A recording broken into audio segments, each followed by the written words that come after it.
지금 코스피, 코스닥 국내 주식시장도 뭐 계속 상승을 하고 있잖아요. 예. 어떤 분들 말씀 들어보니까 이제 상향이 열렸다라는 표현을 쓰시더라고요. 그래서 이제 어디까지 갈지 모른다. 이제는 새로운 시대가 열렸다. 어떻게 생각하시나요? 국내 증시에 대해서. 글쎄, 저는 30년 넘게 주식시장만을 분석을 했거든요. 제일 경계해야 되는 건 뭐냐면 주가가 오를 때 오른다라고 하고 떨어질 때에 마냥판 떨어질 것 같이 얘기하고 이거는 진짜로 경계해야 되는 거거든요. 그러니까 지금 이제 위에 상향이 열렸다. 뭐 이렇게 주가가 올라가니까 당연히 뭐 상향이 열렸다라고 봐야 얘기를 하게 되는 거죠. 근데 그렇게 쉬운 국면은 아니고, 전체적으로 봤을 때는 그렇게 좋은 상태가 되는 것 같지는 않다라는 생각이 듭니다. 우선 이제 지금 전 세계 주식시장을 보면요. 구도는 굉장히 간단합니다. 모든 시장은 나스닥만을 보고 가고 있습니다. 그죠? 나스닥이 오르기 때문에 다른 시장도 다 올라가는 거고, 그게 떨어지지 않기 때문에 다른 시장도 크게 약세가 되거나 그러지 않는 상태가 되는 거죠. 나스닥은 그 안에 있는 몇 개의 종목들이 또 가지고 가는 형태인 겁니다. 미국의 S&P 500 지수를 한번 보게 되면요. 5개 종목이 대략 한 40% 정도 올랐고요. 그 다음에 495개 종목이 똔똔이거나 마이너스 한 5% 정도 됩니다. 그래서 주가가 지금 대충 똔똔입니다.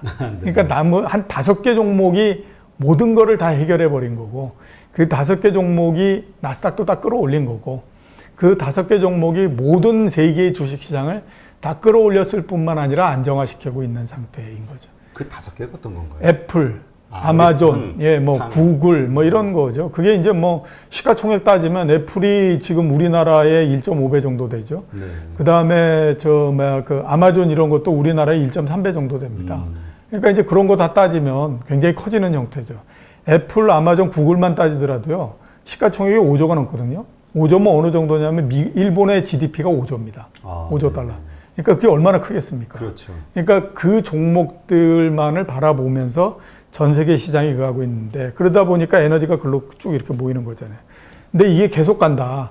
지금 이제 우리나라 시장도 계속 간다라고 하는 가정은 이게 계속 간다라고 하는 가정으로서 가는 거거든요. 근데 주가라고 하는 것이 마냥판 계속 간다라고 하는 거는 어려운 부분이지 않습니까?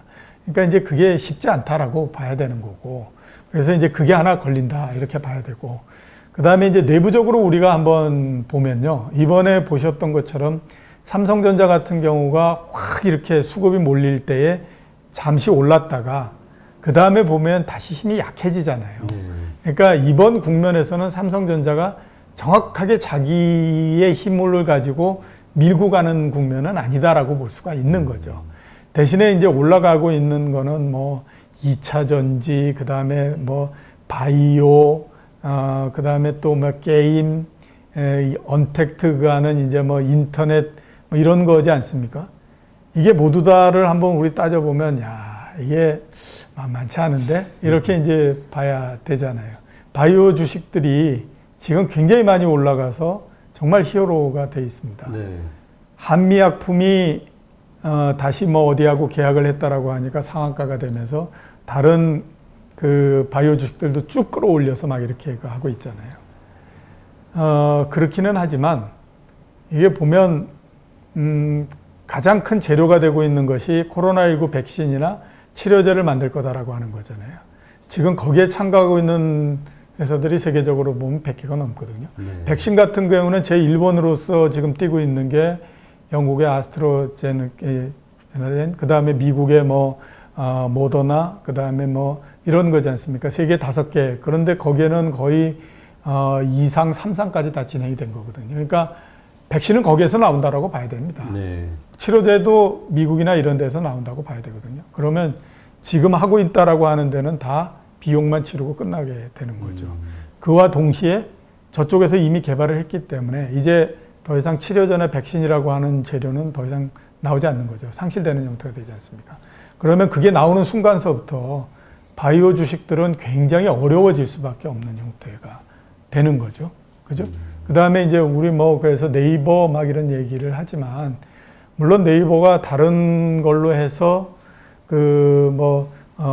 인터넷 거래도 하고 그 다음에 웹툰도 있고 이렇게 해서 옛날보다는 수익 구조가 다변화되어 있다 이렇게 얘기하지만 그 검색 엔진 그 비율로 보면요. 옛날에는 7대3이었잖아요, 우리나라가. 네. 네이버 7, 다음 3.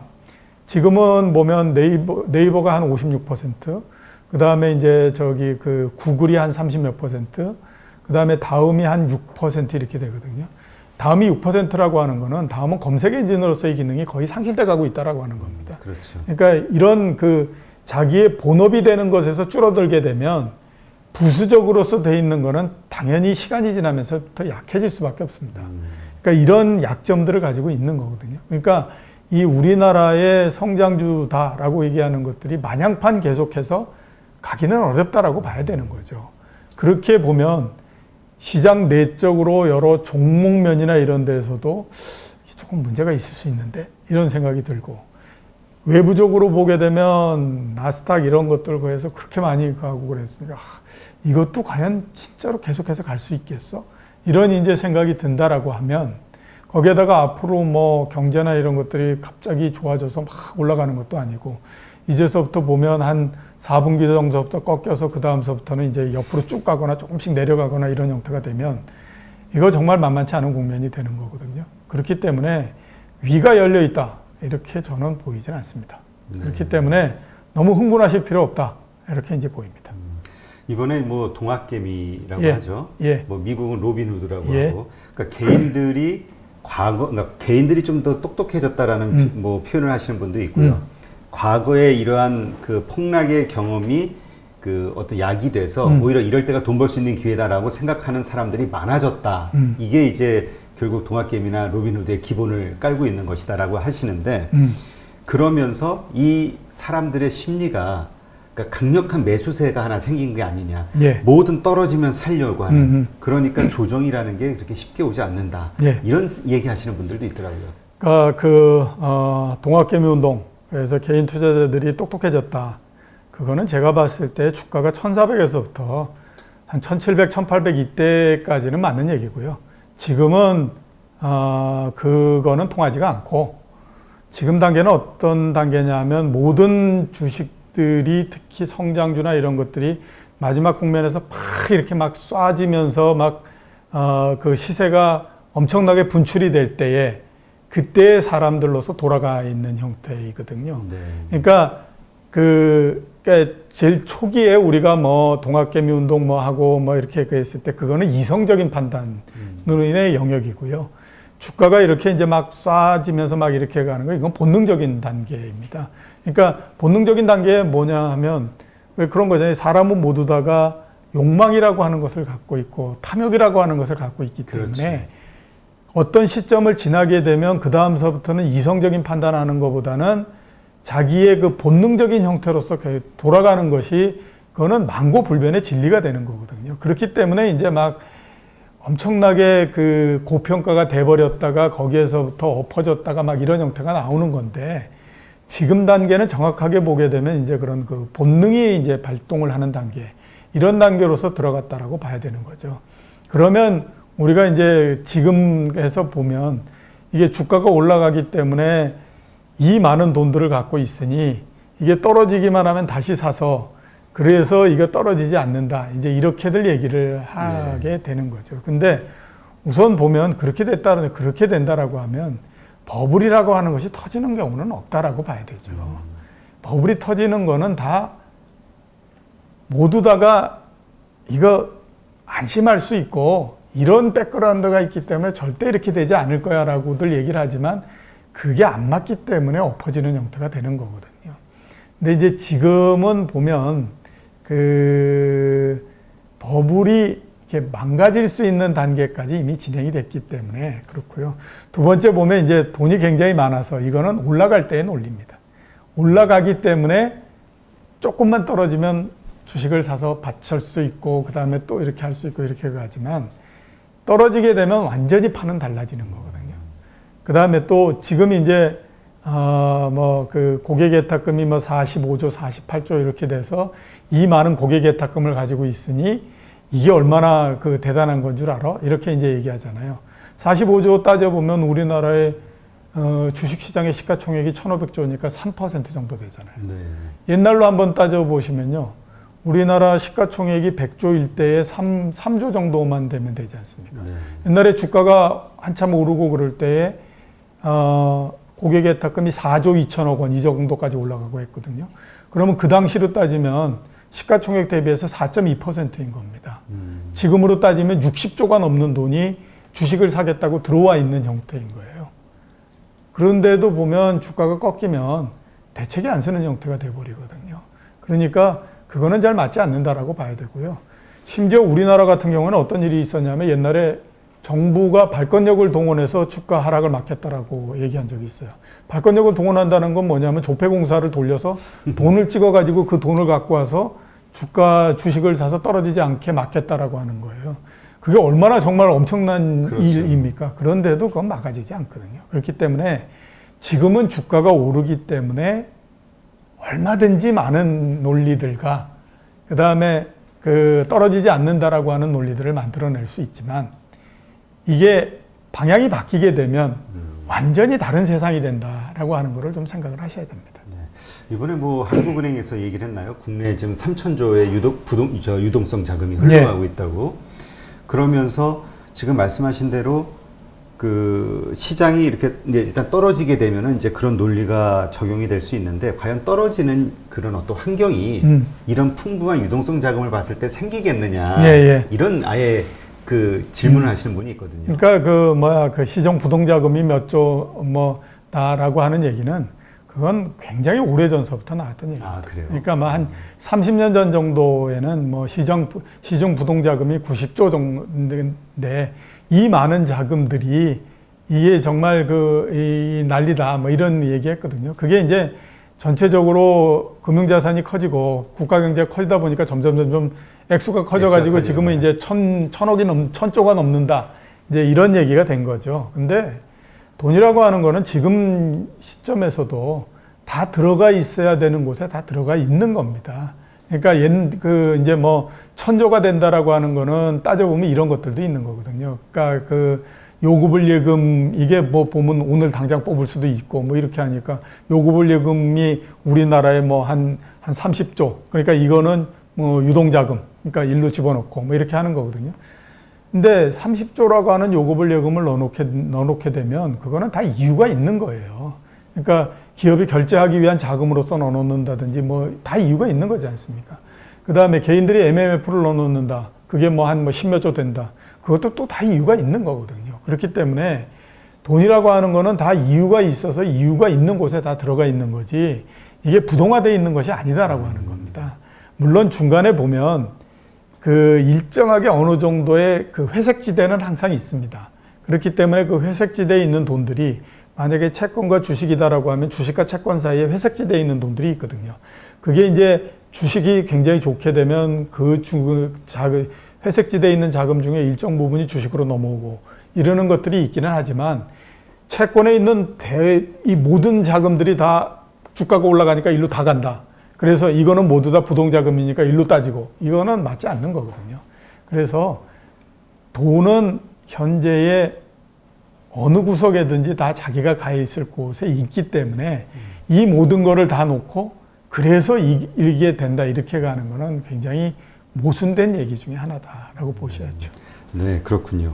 그러면 이와 관련된 또 다른 한 반론 하나를 질문드리면 성장주를 이제 설명하실 때 이제 과거 우리 2000년 버블, IT 버블의 이제 사례를 드시는데 그때는 이제 버블이 꼈던 기업들이 망가질 때 그때는 정말 기대감만 있었잖아요. 기업들이 어떤 실적이 없었고. 근데 지금은 실적들을 만들어내고 있지 않느냐. 그러니까 앞으로 크게 만들어낼 어떤 미래의 부가가치가 아주 가까이 있는 거 아니냐. 그렇기 때문에 2000년 IT 버블 때처럼 떨어지진 않을 것이다. 이런 의견도 있거든요. 그러니까 앞에서 제가 한번 말씀드렸던 것 같은데 물론 이제 2000년도 IT 버블 때에 많은 기업들이 미래에 불분명한 거를 갖다가 쓴 거는 분명하지만 또 선도에 있는 기업들 같은 경우는 꼭 그렇지는 않았습니다. 그러니까 인텔이나 시스코 시스템스 이런 거 보면요. 그 당시에 보면 와 이런 기업들은 정말 세계적인 탑의 기업이다. 이건 누구도 넘볼 수 없는 기업이다. 이런 생각을 했었거든요. 그러니까 시스코 시스템스가 만들고 보급하는 라우트 이런 걸 보면 인터넷을 하기 위해서는 그게 필요한 거예요. 근데 앞으로 보면 세계적으로 이게 이제 2000년도에 막 인터넷이 시작이 되는 때였는데 이 전 세계에 인터넷이 깔린다라고 생각해 보면 이게 수요가 도대체 얼만큼 되는 건지 하는 것에 대한 감이 안 잡히는 형태 정도였거든요. 그리고 따져보면 그게 맞는 것 같고 그 다음에 그 당시에도 보게 되면 엄청난 돈을 벌고 있었고 이런 형태가 되는 겁니다. 그러니까 야 이게 정말 대단하구나 이렇게 생각할 수밖에 없었던 거였거든요. 지금 우리 한번 따져보면 이제 보여주고 있는 거 아니냐라는 얘기를 할 때 많이 얘기하는 게 이제 애플이나 그 다음에 뭐 아마존이나 구글이나 이런 걸 가지고 얘기하는 거고요.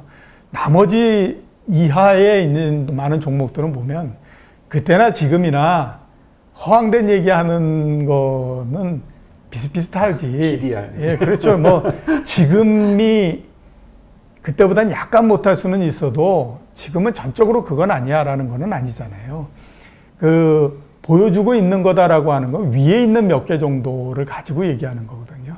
그때도 똑같이 잘라서 보면 위에 있는 몇 개는요, 이건 정말로 타당성이 있는 거예요. 그래서 그렇기 때문에 그렇게 얘기하는 거는 그냥 어떻게 보면 그때를 너무 폄하해버리고 지금은 이렇게 얘기하는데 아니 그때 사람들은 바보였겠습니까? 그때 사람들도 바보 아니거든요.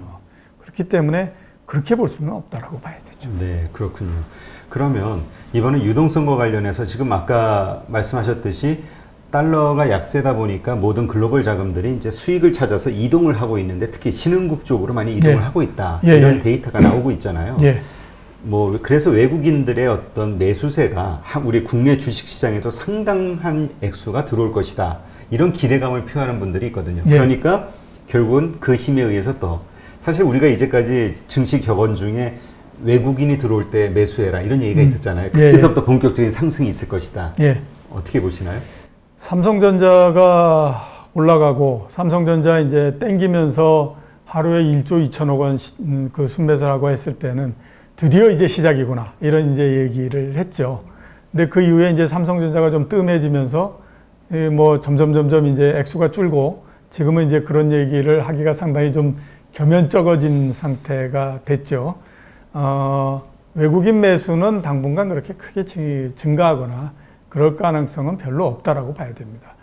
여기에서 외국인 매수가 증가한다라고 하는 거는요, 여태까지 뭐 전 세계 시장을 얘기하고 했던 거를 정면으로 뒤집는 형태가 된다라고 봐야 되거든요. 왜냐하면 전 세계 주식 시장은 나스닥만을 쳐다보고 있고, 나스닥에서 상위에 있는 주식들이 그거를 전 세계 시장을 끌고 가고 있는 상태인데, 만약에 한국 주식시장이나 이런 데가 그거하고 완전히 트레이드오프 관계가 생겨서 이쪽이 떨어진다고 하더라도 이쪽은 안전하거나 내지는 반대로 올라갈 수 있다라고 하게 되면 이쪽이 불안하니 일로 빼야 되겠다 이렇게 갈 수 있지만 이거에 따라서 이게 종속이 돼 있는 형태인데 아니 이쪽에 가장 중심이 무너져 버린 가능성이 있는데 그걸 종속으로 뺀다. 그러면 중심이 무너지면 이쪽도 무너져 버리는데 굳이 그렇게 해야 할 이유가 전혀 없다라고 봐야 되지 않습니까? 그러니까 지금 국면에서는 외국인들이 그동안에 계속해서 내다 팔고 그 다음에 삼성전자 그 할 때만 조금 매수를 하고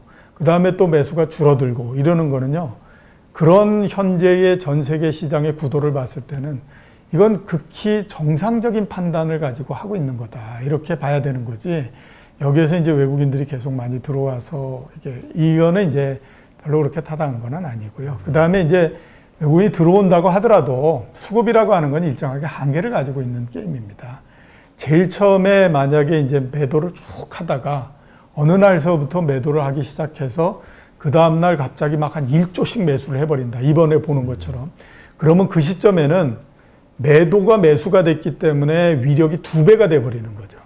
근데 그 다음서부터는 위력을 한번 크게 가고 점점 위력이 줄어들어서 그 다음서부터는 뭐 한 2천억 매수한다고 하더라도 별로 그렇게 힘이 안 나고 이런 형태로서 가기 때문에 수급을 가지고 많은 것들을 설명을 하고 이러는 건 어렵다고 생각하셔야 됩니다. 네, 그렇군요. 그러면 지금 센터장님은 현재 상황이 이제 버블 상태라고 이제 보시는 거고요. 이것은 이제 조정을 겪을 수밖에 없다.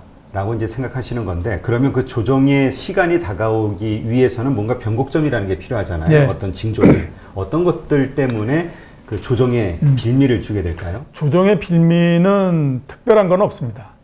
그러니까 특히 지금처럼 가격이 높아졌을 때는 조정의 빌미가 특별한 계기가 만들어지기 때문에 조정이 되는 건 아니거든요. 계속 이 말씀을 드려서 하지만 2000년도에 IT 버블이 터졌지 않습니까? 지금 생각해 보면 왜 터졌을까? 그때 똑같이 주가는 계속 올라가고 있었는데 왜 어느 날서부터 그러면 주가는 빠지기 시작했을까? 이렇게 보면 특별한 이유는 없는 거예요.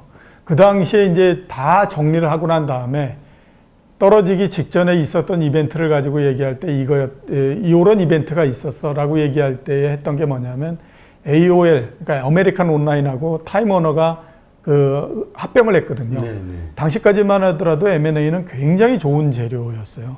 이 좋은 재료가 나왔는데 그 다음에 이제 주가가 떨어지는 형태가 돼버렸거든요. 그래서 이게 가격이 너무 높아졌으니 좋은 재료를 반영하지 못하고 그러니까 사람들이 이상하게 생각했다. 이렇게 이제 하지만 그건 뒤에 얘기를 한 거고 그 당시에야 그 생각들을 했겠습니까? 그러니까 가격이 굉장히 높아지게 되면요. 특별한 계기가 없다고 하더라도 시장이 어느 순간서부터 못 이기면서 휘청휘청하다가 그냥 주저앉아 버리는 형태가 됩니다. 그래서 그럴 가능성이 가장 높고요. 그게 아니다라고 하게 되면 우선 이제 한번 생각해 볼 수 있는 거는 앞에 제가 한번 말씀드렸던 것처럼 미국의 5차 경기 부양대책. 네. 그거 나온 다음에 사람들이 과연 어떻게 생각하느냐. 이게 끝이군 것 같다라고 생각하면 그 다음서부터는 이거 겁난다 이렇게 나오는 거거든요. 그래서 이제 그거 하나. 그 다음에 이제 또 하나 우리가 생각해 볼 수 있는 거는 백신이 만들어졌을 때. 그러면 이제 코로나19로 해서 생겼던 여러 가지의 상황은 이제 끝이 나는 거구나. 근데 코로나19로 해가지고 생겼던 상황이 주가를 끌어올렸느냐, 밀고 내려갔느냐. 처음에 밀고 내려갔지만 나중에 끌어올렸다라고 생각하면 그럼 이 상황이 정리가 되고 나면 그동안에 이 상황 때문에 올라갔던 것들은 별로인 거잖아. 이렇게 되잖아요. 그러니까 그런 것들이 올 수 있는 가능성 하나. 이런 것들이 이제 전체적으로 그런데 뒤에 두 개는 이벤트적인 측면에서 봐야 되고 앞에 거는 시장 내적인 힘의 형태에서 봐야 되거든요. 가능성이 보다 높은 거는 앞에 부분이라고 봐야 되죠. 그거는 아마 시장 참여자들의 이거는 버블인 거야 라는 어떤 공통된 생각, 언제든지 뭔가 조짐이 보이면 탈출하자라는 그렇죠. 생각이 기반이 된 게 아닌가요? 그렇죠. 그래서 이제 그런 변화가 오기 전에 어떤 형태가 되냐면 주가의 변동성이 굉장히 커집니다. 그럴 수밖에 없잖아요. 겁나는 사람도 있고 그 다음에 또 오는 거를 계속 봤기 때문에 열고를 하겠다라고 하는 사람도 있잖아요. 그러니까 떨어질 때 쭉 떨어졌다가 갑자기 또 거기에서부터 꺾여서 올라오기 시작하면 또 굉장히 빠른 속도로서 올라오고 그러면서 변동성이 굉장히 커집니다. 맨 마지막에 되면 아주 크게 흔들어 버리는 형태가 되거든요. 그 다음에 이제 전환이 오기 때문에 시장에서의 변화라고 하는 거는 자세히 보게 되면요. 그 변화의 조짐들을 미리 다 얘기를 해 줍니다.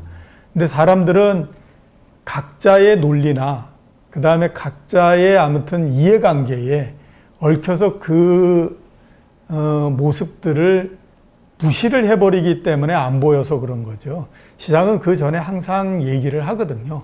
그래서 이제 변동이 얼만큼 크게 생기느냐 하는 것들을 한번 좀 보셔야만 된다라고 말씀드릴 수 있어요. 사실 그렇게 말씀하시면 나스닥 같은 경우가 변동성이 되게 심해지지 않았나요? 그렇죠. 옛날에 비해서는 이제 상당히 심해졌다라고 봐요. 오르고 내리고가 그러니까 그리고 장중에도 그렇고요. 지금 이제 돌파하기는 했지만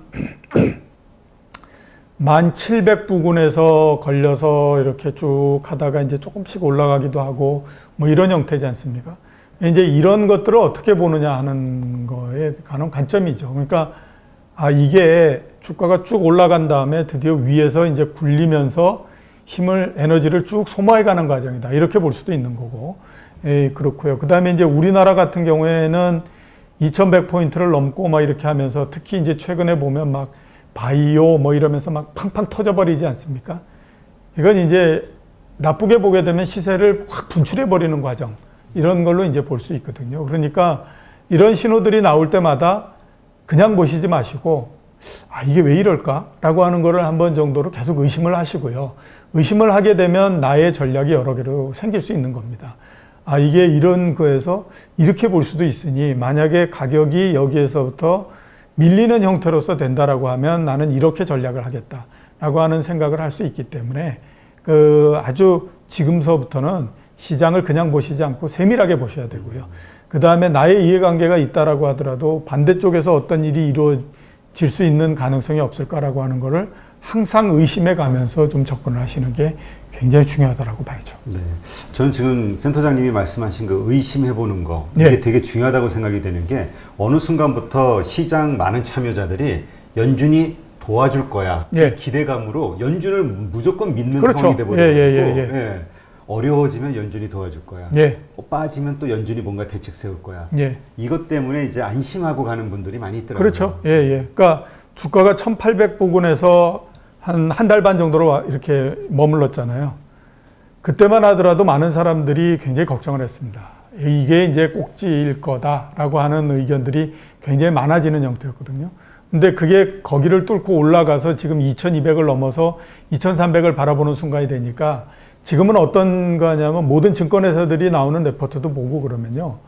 거의 의심하는 사람들은 없는 상태입니다. 그냥 주가는 올라가고 추가적으로 얼마를 더 가고 그 다음에 하는 것에 대해서는 의심할 여지가 없다.